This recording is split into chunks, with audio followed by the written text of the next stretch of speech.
Hello all. இன்னைக்கு மதியம் என்ன குழம்பு செய்யலாம்னு யோசிச்சுட்டு கிச்சனுக்குள்ளே வந்து ஃப்ரிட்ஜ் திறந்து பார்த்தேன். முட்டை தான் இருந்தது. சரி முட்டை வச்சு ஒரு முட்டை குழம்பு செஞ்சலாம் பிளான் பண்ணிட்டேன். சரி வாங்க இது எப்படி செய்யலாம். பாத்திரம் வச்சு கொஞ்சமாக எண்ணெய் ஊற்றிக்கோங்க. எண்ணெய் காஞ்சதுக்கப்புறம் இதில் பட்டை கிராம்பு போட்டுக்கலாம். வெங்காயம் போட்டுக்கோங்க.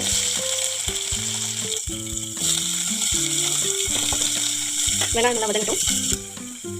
இஞ்சி பூண்டு பேஸ்ட் போட்டுக்கோங்க, ஒரு அரை ஸ்பூனு. பச்சை வாசனை போகிற வரைக்கும் வதக்கிக்கோங்க.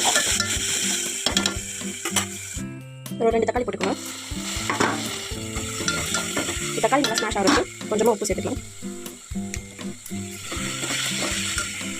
ஒரு பச்சை மிளகாவை பாதியாக கட் பண்ணி இப்படி போட்டுக்கோங்க.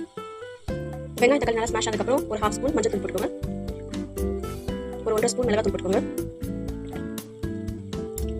தனியா தூள் வந்து 1 ஸ்பூன் போட்டுக்கோங்க. மிக்ஸ் பண்ணிக்கோங்க. இந்த மசாலா பச்சை வாசனை போனோன்னு நம்ம இதில் கொத்தமல்லி கொஞ்சம் போட்டுக்கிறேன். 3 பத்து தேங்காயை பேஸ்ட்டாக நல்லா அரைச்சி வச்சிருக்கேன். இதை நான் இதில் சேர்த்துக்கிறேன்.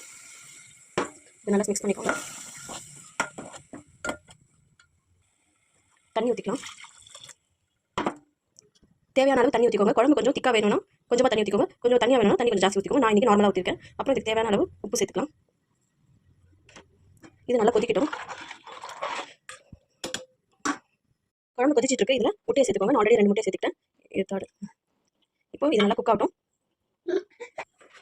சுவையான முட்டை குழம்பு ரெடி. பாருங்கள். கடைசியாக கொத்தமல்லி கார்னிஷ் பண்ணிக்கலாம். நீங்களும் உங்கள் வீட்டில் ட்ரை பண்ணி பாருங்கள். தேங்க்ஸ் ஃபார் வாட்சிங்.